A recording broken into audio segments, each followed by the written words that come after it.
hearts to you on Thanksgiving Day and pray. We thank you for all you've done, especially for the gift of Jesus, your Son, for beauty in nature, your glory we see for joy and health, friends and family. You graciously share your blessing for daily provision, mercy, and care.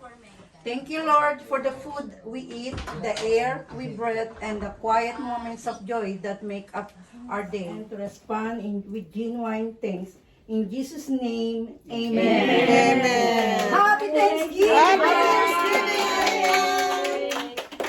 Ayun, gusto niyo muna bang magpasalamat na isa-isa bago kayo? Thank you. Happy Thanksgiving! Wow! Happy Thanksgiving! Kaya lang dito kami sa TV, mas malapit. Hindi pa malamig. yung paa. Kami taga-taga sa tayo. After 20, 30 years. Ano,